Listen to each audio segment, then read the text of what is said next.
이 시간에는 로마서 12장 9절부터 13절 말씀까지 읽었습니다. 로마서 쉬운 6번째 시간입니다. 오늘 우리가 읽은 본문은 사랑에 대해서 기록하고 있습니다. 사랑. 본문 9절을 먼저 보면 우리 줄친 것만 읽어볼까요? 시작. 사랑에는 거짓이 없나니. 이렇게 시작합니다. 거짓이 없나니. 여러분, 사랑의 특징을 한마디로 설명한다면 거짓이 없다는 거예요. 사랑에 왜 거짓이 없습니까? 사랑이라는 것은 인간이 가질 수 있는 감정 중에서 가장 진실된 감정이기 때문에, 인간이 행할 수 있는 행위 중에서 가장 진실된 행위이기 때문에 거짓이 없습니다. 그래서 이 참사랑에는 거짓이 끼어들 수 없어요. 사랑은 이처럼 진실되고 신실한 감정이요, 행동이요, 생각이기 때문에 참된 그리스도인은요, 바로 이 참된 사랑 가져야 돼요. 내 손에, 내 이익과 상관없이, 나한테 잘해주고 못해주고와 상관없이 참된 사랑을 가져야 돼요. 진짜 그리스도인이라면. 여러분, 우리가 그리스도를 믿는다 그럴 때 믿음이라는 단어를 헬라어로 뭐라 그러냐면 피스티스라 그래요. 피스티스. 그런데 이 피스티스라는 단어가 믿음으로도 번역이 되지만 신실, 진실이라는 뜻도 포함되어 있습니다. 그러니까 우리가 주님을 믿는다는 게 뭐예요? 내가 좋을 때만 주님 주님 그러고, 내가 필요할 때만 주님 주님 그러고, 내가 필요 없을 때는 외면하고, 그거는 믿음이 아니에요. 진짜 믿음은 뭐냐면 진실해지는 거예요.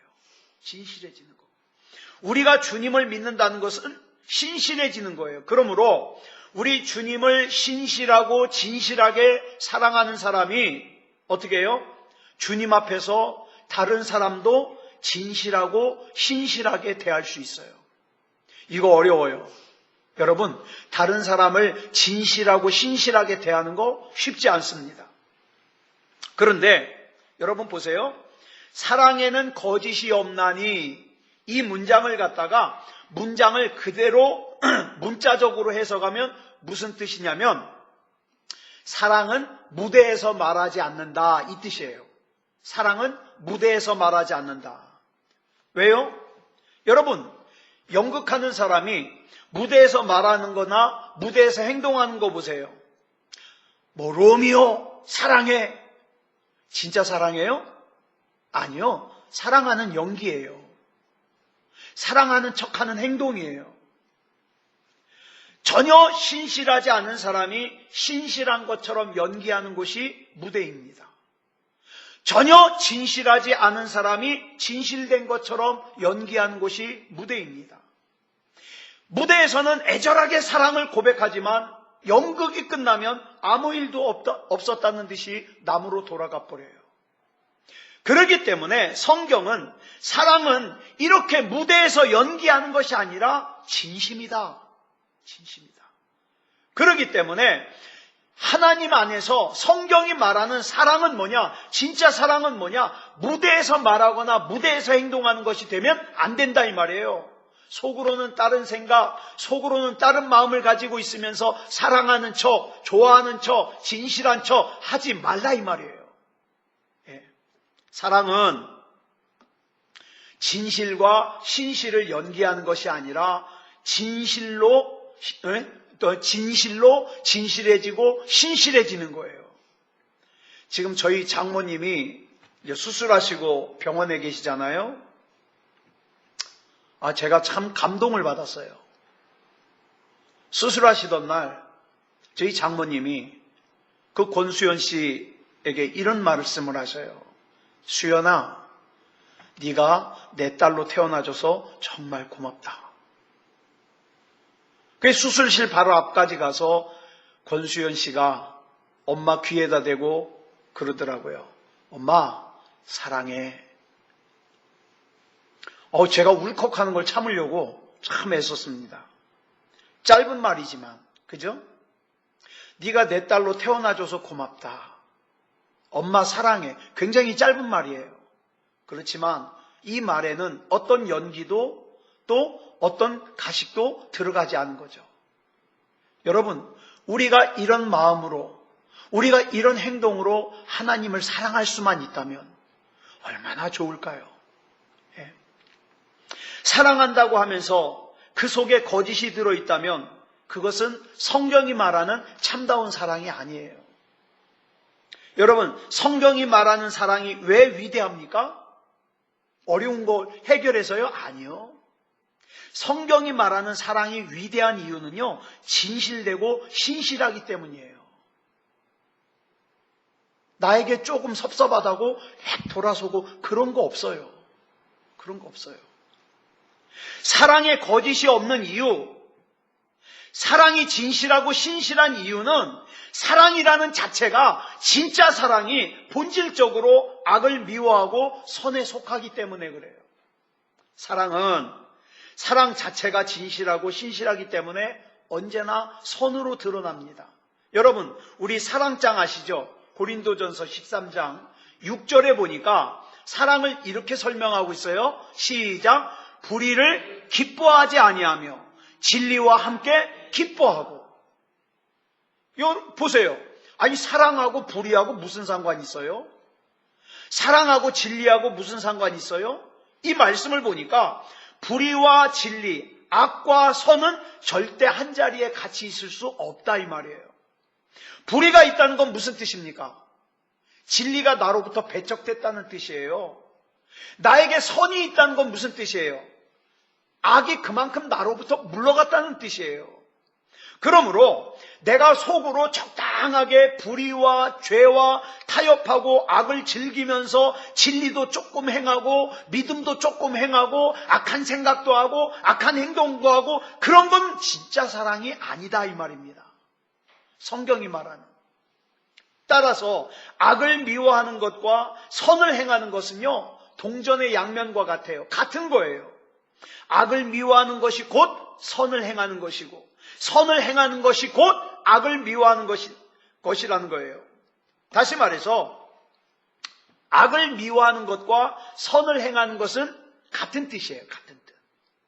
같은 뜻이지만 그럼에도 불구하고 악을 미워하는 것과 선을 행하는 것 두 가지 중에 어디에다가 내가 더 비중을 두느냐, 이거에 따라서 결과가 조금 달라요.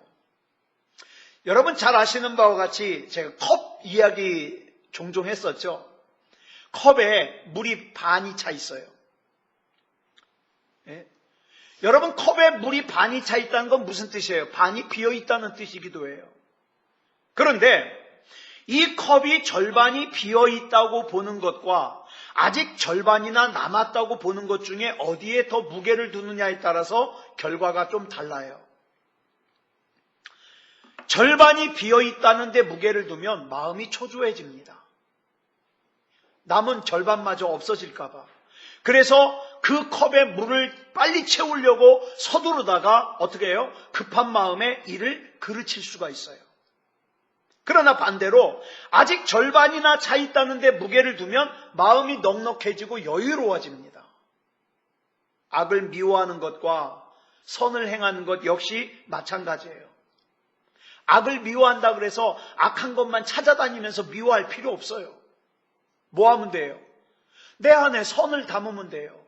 하나님이 말씀하시는 사랑을 담고, 하나님이 말씀하시는 믿음을 담고, 하나님이 말씀하시는 좋은 것들 담으면 악은 자연적으로 멀어지게 돼 있어요. 선이 드러났다는 것은 여러분, 내 생각에서, 내 말에서, 내 행동에서 자꾸 선이 드러난다는 건 무슨 뜻입니까? 내 안에서 악이 멀어지고 있다는 뜻이에요.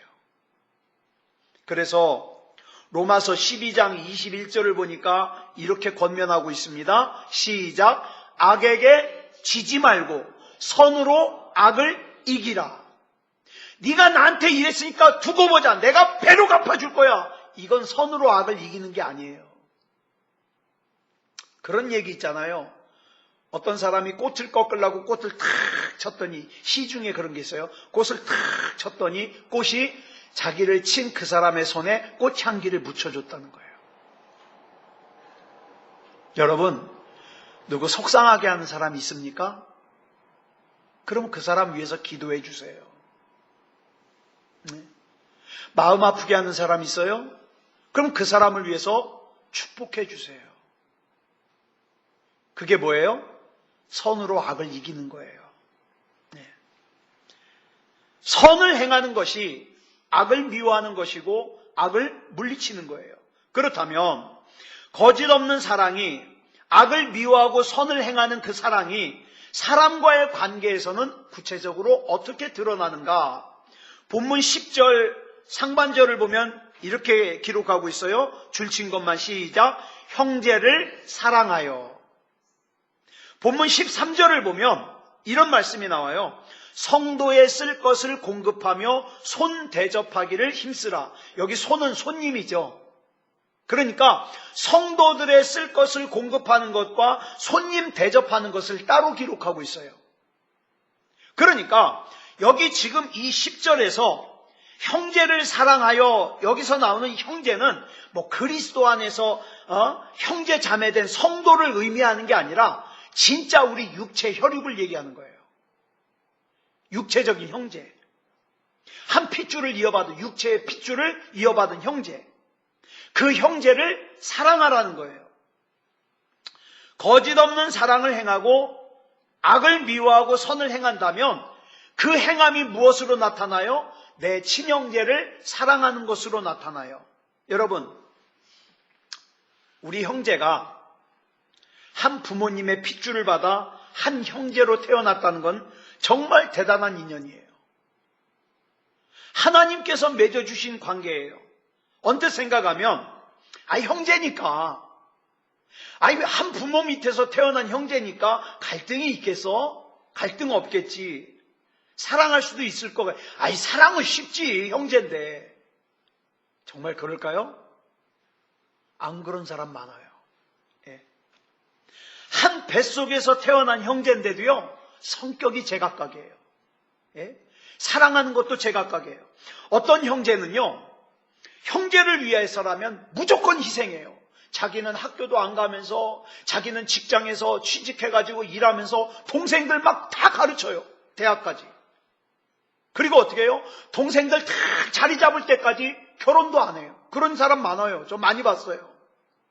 그렇게 형제를 위해서 헌신하는 사람이 있는가 하면 어떤 형제는요, 이기적이에요. 조금이라도 자기가 더 가지려고. 조금이라도 자기를 무시하는 것 같으면 팍 떨어요. 그러면 형제를 어떻게 사랑할까요? 본문 10절 중반절을 보니까 이렇게 기록하고 있어요. 줄친 것만 시작. 서로 우애하고. 여기서 우애하고에서 우애를 갖다가 헬라어로 필로스 토르고스라는 헬라어를 씁니다. 필로스 토르고스. 이 단어는 두 단어가 합쳐져서 만들어진 단어예요. 하나는 친구라는 의미의 필로스와 또 다른 하나는 가족 간의 사랑을 뜻하는 스토르게가 합쳐져서 만들어진 단어예요. 필로스 토르고스. 여러분, 친형제가 서로 사랑하지 못하는 경우가 어떨 때 나와요? 서로 요구하는 게 다를 때. 예를 들어서 형은 동생에게 야, 너 형한테 까불어? 형이 말하면 들어야지. 형으로서의 권리를 주장해요. 동생은 무슨 형이 동생 사랑할 줄도 모르냐? 먹을 거 있으면 동생 하나를 더 줘야지. 동생으로서의 권리를 주장해요. 그래서 쌍방 간의 합일점을 찾기가 쉽지가 않아요.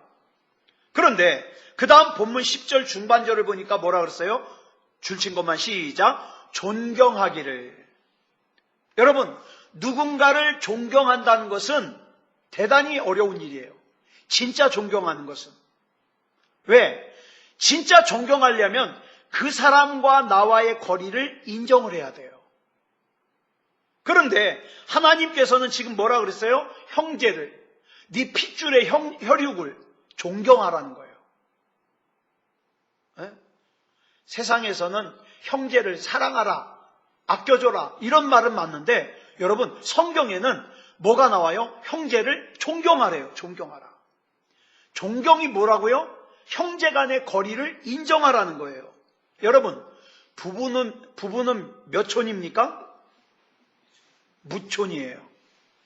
무촌이라 그러니까 거리가 없는 것처럼 가깝다고 여겨질 수도 있지만 또 다른 의미로는 돌아서면 남이에요.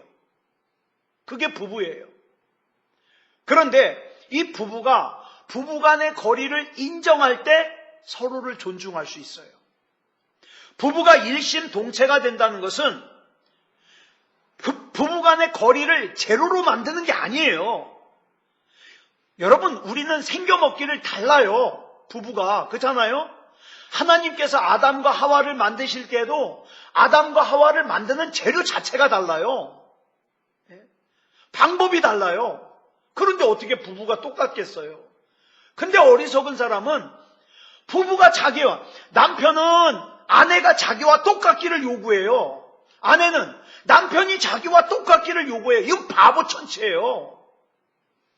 남편과 아내는요, 만든 재료도 다르고 만든 방법도 달라요. 그렇기 때문에 생각도 다르고요, 지향하는 것도 달라요.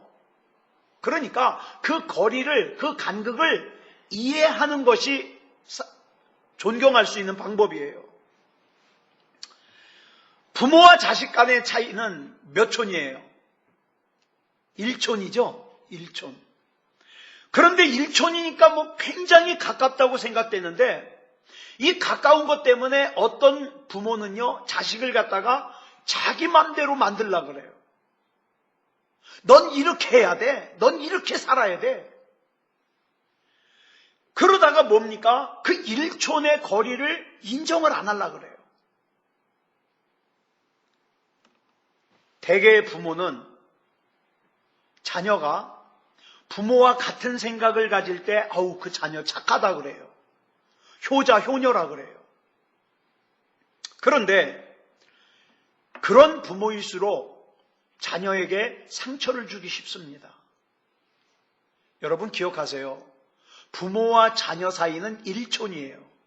그러니까 아무리 내 몸에서 태어난 자녀라 할지라도 1촌의 거리가 있기 때문에 그 1촌이라는 거리를 존중해줘야 그 1촌이라는 거리에 있는 감정과 생각, 그 간극을 존중해줘야 존경할 수 있어요.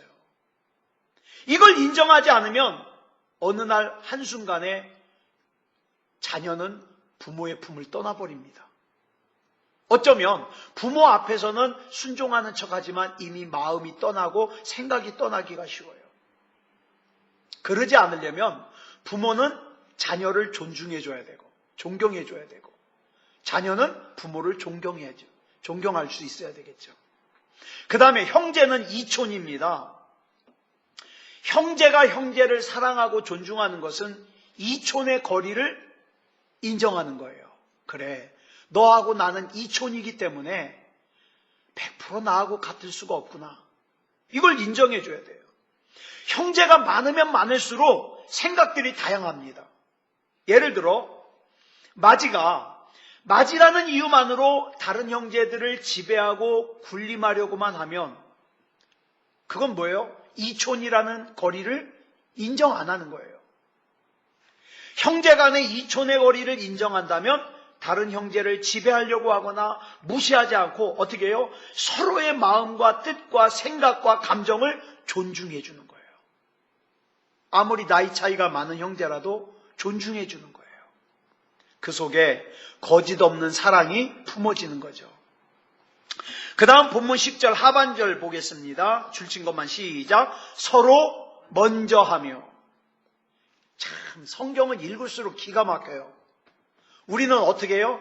네가 먼저 사과해. 그럼 내가 사과할게. 네가 먼저 그거 해. 그럼 내가 그거 할게. 네가 먼저 하래요. 그런데 성경은 뭐예요? 우애하는 것도 존경하는 것도 먼저 하래요. 네가 진짜 예수 믿는 그리스도인이냐? 그리스도인다운 그리스도인이냐? 그러면 네가 먼저 해. 존경하는 것도 품어주는 것도 이해하는 것도. 지금 내 형제가 나에게 우애하거나 존경할 마음이 전혀 없다고 해도 먼저 깨달은 내가 먼저 예수 믿은 내가 먼저 우애하고 존경하라는 거예요. 돌아가신 이기원 목사님은 제가 알기로 동생, 지금 장로님이신데 동생하고 나이가 17살 차이예요. 근데 제 기억에 이분은 그 17살 차이 나는 동생에게 한 번도 말을 함부로 안 해요. 아우님 하면서 얼마나 깍듯한지 몰라요. 그래서 그걸 보면서 배우게 되더라고요. 예. 상대에게서 나에게 베풀어 주는 것이, 나에게 돌아오는 것이 없다 할지라도 나는 그냥 우애하는 거예요. 나는 그냥 그 사람 존경하는 거예요. 상대방은 어디 가서 나에 대해서 있는 말 없는 말 만들어가지고 막 흉보고 욕하고 막 비난하고 막 미워하고 그러고 돌아다녀도 나는 존중하는 거예요. 나는 우애하는 거예요. 왜? 나는 예수 믿는 그리스도인이잖아요. 예수님께서 먼저 하라 그랬잖아요. 먼저.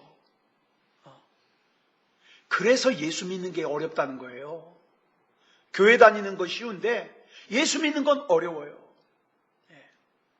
여러분, 참 사랑에는요 거짓이 없습니다.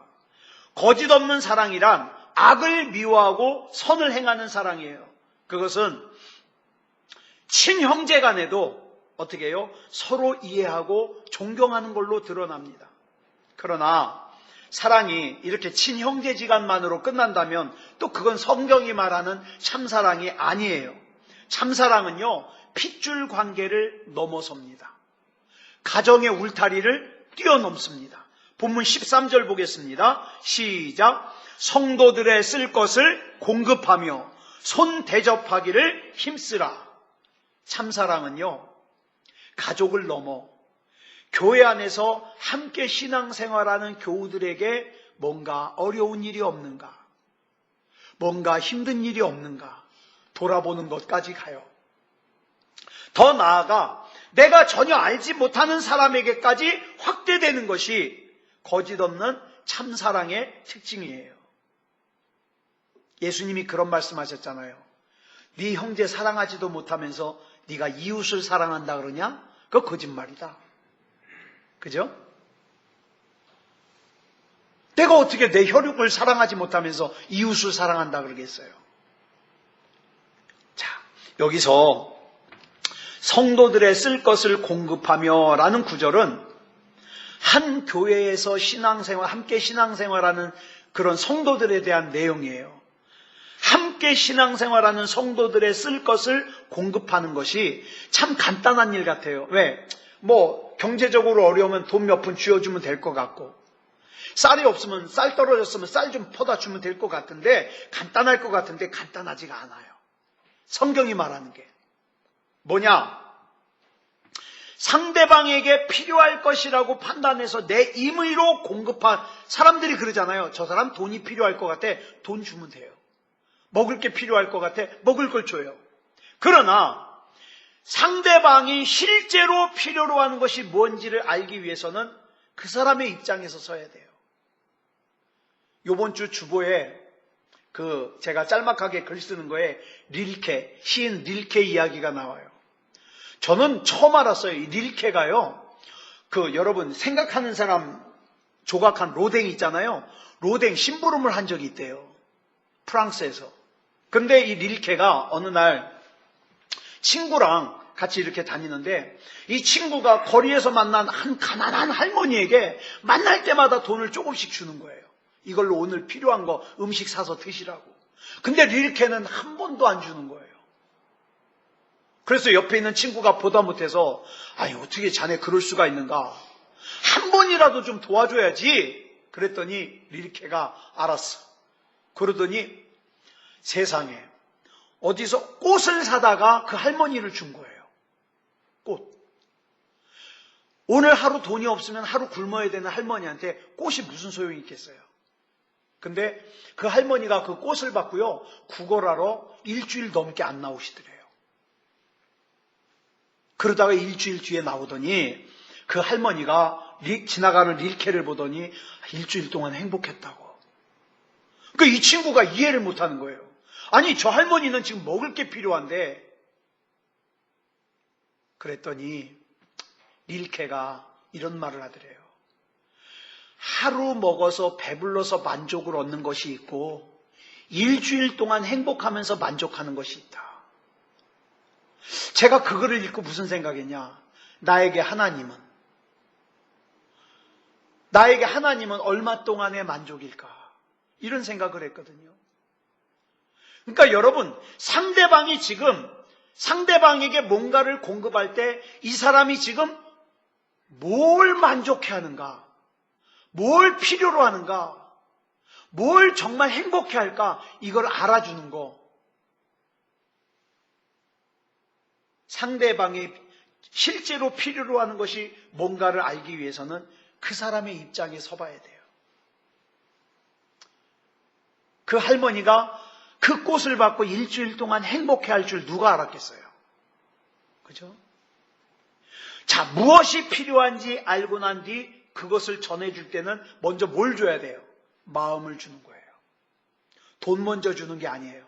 마음 먼저 주는 거예요. 그 다음에 내가 그 사람을 위해서 시간을 내서 시간을 줄 수 있어야 돼요.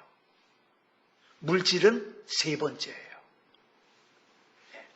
자, 그러니까 누가 먼저랄 것도 없이 참된 성도는 마음, 시간, 물질의 순서로 줘야 됩니다. 성도가 서로에게 필요한 것을 생각하고 그것을 채워주는 삶을 살아갈 때 성도의 만남과 친교 속에 천국이 세워지지 않겠습니까? 오늘 친구 목사님이 페이스북에 이런 글을 썼어요. 90 넘은 어떤 분의 장례식을 다녀오면서 지금은 내가 누군가를 조문하고 오지만 언젠가는 누군가 나를 조문하겠지. 그때까지 바르게 살아야 되겠다. 참 많은 생각을 하게 했어요. 여러분, 나에게 시간이 영원할 것 같고 내가 정말 계속 이 상태로 살 것 같다면 그런 생각을 하는 사람은 막 살아요. 그러나 어느 순간에 나도 곧 조문을 받아야 될 그런 순간이 온다는 걸 생각하면 참 내 생활이 경건해지고 하나님 앞에서 다시금 돌아보게 되지 않겠습니까? 자, 그런데 우리의 사랑이 또 이 예배당 울타리에만 머물러 있다면 그건 또 참사랑이 아니래요. 거짓 없는 참사랑이란 예배당 울타리를 뛰어넘는 겁니다. 그래서 손님 대접하기를 힘쓰라 그런 거예요. 이 로마서가 기록될 당시에는요, 동서남북을 다니면서 복음을 전하는 전도자들이 많았습니다. 근데 이 당시는 기독교가 공인되기 전이었기 때문에 이 복음을 전하는 사람들이요, 핍박을 받아요. 잡으러 다니는 사람들에게 쫓겨다녀요. 그래가지고 어느 도시를 가든지 가진 게 없기 때문에, 헐벗었기 때문에 성도의 집에 가서 그곳에 있는 동안 의식주를 해결해야 돼요. 복음을 전하는 사람들이. 여러분, 우리가 살면서 이런 사람을 만날 때 마치 거린을 보듯이 한 끼, 두 끼 던져주는 것으로 끝나는 게 아니라 성경이 말하는 건 뭡니까? 귀한 손님으로 여기고 극진하게 대접해 주어야 된다는 거예요. 그러니까 사랑은 교회 울타리를 넘어 신앙을 가진 모든 사람을 향해야 된다. 그런데 본문 14절을 보면 이것도 뛰어넘으래요. 이것도. 같이 읽겠습니다. 시작. 너희를 박해하는 자를 축복하라. 축복하고 저주하지 말라. 즉 같은 그리스도인뿐만 아니라 하나님을 알지 못하는 불신자까지도 사랑해야 된다는 거예요. 나를 거짓으로 모함하고 핍박하는 사람까지도 사랑해야 된다는 거예요. 나를 오해해서 나를 미워하고 나에 대해 섭섭해하는 사람까지도 끝까지 사랑해야 된다는 거예요. 누가? 그리스도인이. 이것이 거짓 없는 참사랑이고 이와 같은 참사랑을 하는 것이 사람과의 관계에서 악을 미워하고 선을 행하는 거라는 거예요. 그러기 위해서 꼭 필요한 점검사항이 있습니다. 그 점검사항이 본문 11절로 12절에 나와요. 시작. 부지런하여 게으르지 말고 열심을 품고 주를 섬기라. 소망 중에 즐거워하며 환난 중에 참으며 기도에 항상 힘쓰며. 누구보다 주님과 바른 관계를 맺고서야 진짜 사랑이 가능하다는 거예요. 여러분, 하나님 제대로 못 믿는 사람은요, 진짜 사랑 못해요. 할 능력이 없어요. 자기 좋을 때는 막 좋다 그러죠. 사랑해, 세상에서 최고야. 근데 자기하고 이해관계에서 멀어지면 어떻게 해요? 돌아서요. 원수 대하듯이 해요. 그 믿음 없는 사람들이 그래요. 주님과 바른 관계를 맺지 않으면 참사랑을 할 수가 없어요. 주님과 바른 관계를 맺지 않으면 사람들 속에서 선을 행하는 삶도 살기가 어려워요. 그러나 주님과 바른 관계를 맺으면 이것이 가능해집니다. 그래서 열심을 품고 주님을 섬기고 기도에 힘써야 된다는 거예요. 여러분, 고독을 뜻하는 단어가 영어로 두 가지가 있어요. 고독. 혼자 막 있잖아요. 막 가을에 많이 느끼는 거, 고독. 하나는 solitude라는 단어예요. 또 하나는 loneliness라는 단어예요. 이게 근데 둘 다 고독인데 달라요. 자, loneliness는요,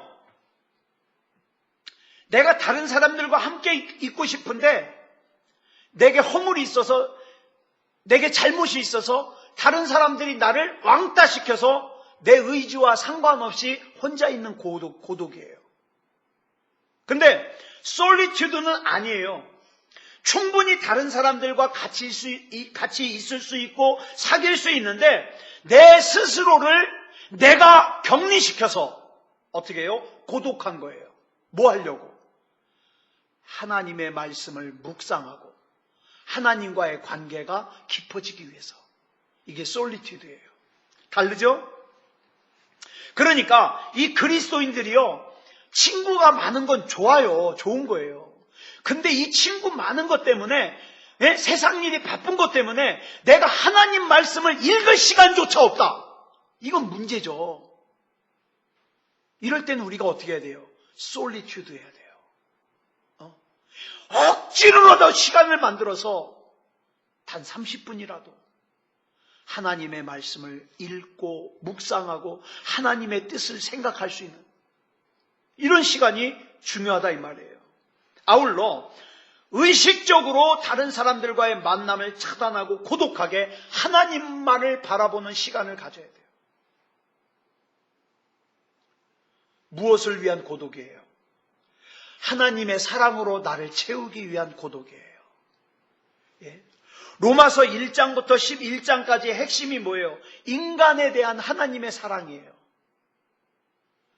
하나님의 사랑이 우리를 구원하셨다는 거예요. 하나님의 사랑이 죽을 수밖에 없는 나를 천국 백성 되게 하셨다는 거예요.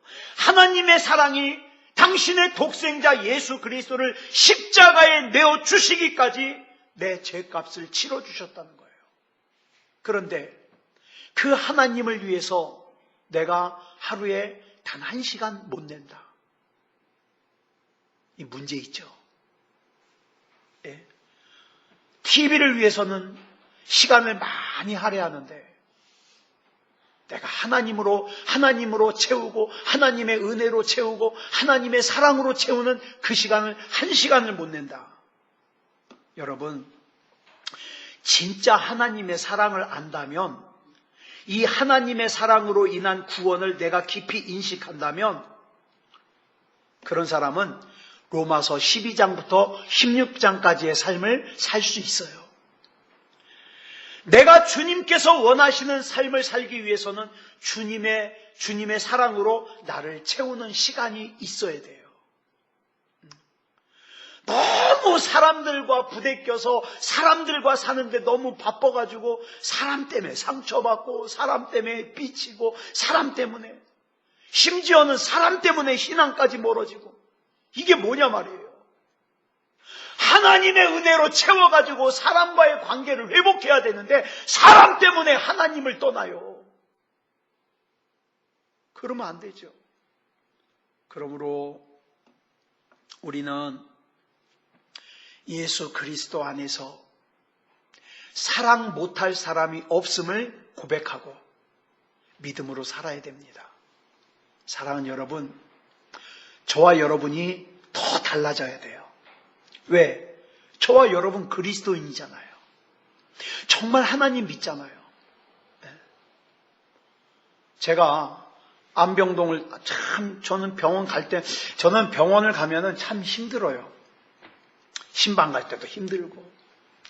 특히 저희 장모님이 계신 곳이 안병동 아닙니까? 다 암 환자들이에요. 특히 거기 있는 병실은 췌장암이에요. 췌장암.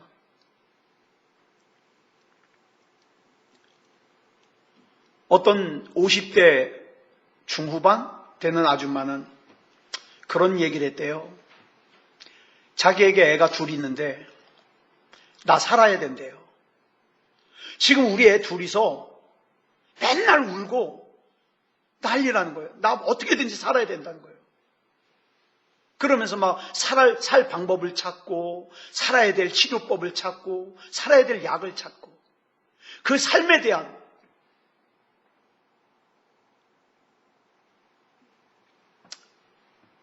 저는 그 광경을 보면서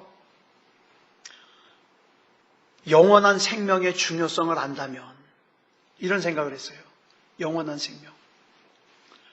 솔직히 저도요. 제가 지금 죽을 병에 걸리면 무서워요. 저도 솔직히 무서워요. 무서운데 근데 하나님 앞에 그렇게 기도할 것 같아요. 하나님, 제가 하나님 나라 가는 거는 어차피 가야 되니까 괜찮은데 아프지 않게 해주세요. 저는 그렇게 기도할 거예요. 저는 저희 장모님을 위해서도 그렇게 기도합니다. 하나님, 저는 하나님이 원하시면 충분히 기적이 일어날 수 있는 시간이고 더 살려주실 수 있음을 믿습니다. 그런데 저희 어머님이 세상에서 너무 고생하셨으니까 데려가시는 것이 하나님의 뜻이라면 그 누가 말리겠습니까? 하지만 하나님 나라 가는 그 순간까지 고통스럽지 않게 해주시옵소서. 그 기도예요. 여러분, 우리가 정말 믿음다운 믿음으로 채워져야 됩니다. 마치 내가 천년만년 살 수 있는 사람처럼 세상에서 악한 생각하고 악한 마음 먹고 악한 행동하고 우리가 그래도 되는 존재가 아니에요. 그죠? 그러니까 여러분, 오늘부터 또한 시작되는 우리의 삶 가운데 그리스도인다운 그리스도인으로서 더욱더 믿음으로 살고 바르게 사는 참사랑으로 사는 그런 저와 여러분이 되기를 그리스도 예수님의 이름으로 축복합니다. 기도하겠습니다. 사랑의 아버지 하나님, 감사합니다. 우리에게 오늘이라는 시간을 주셔서 또 오늘 하루도 이렇게 살아왔습니다. 그리고 예배를 드렸습니다. 하나님, 좀 더 하나님과 가까워지는 시간이 되었으면 좋겠습니다. 좀 더 하나님을 기쁘시게 하는 의미 있는 시간이었으면 좋겠습니다. 또 내일이 우리에게 다가올 텐데 그 내일이라는 시간을 마치 당연한 것처럼 아무렇게나 살지 말게 하여 주시고 하나님 앞에서 소중하게 의미 있게 그렇게 살게 해 주시옵소서. 우리 하나님께서 붙잡아 주시고 인도해 주실 줄 믿사오며 그리스도 예수님의 이름으로 간절히 기도드렸사옵나이다. 아멘.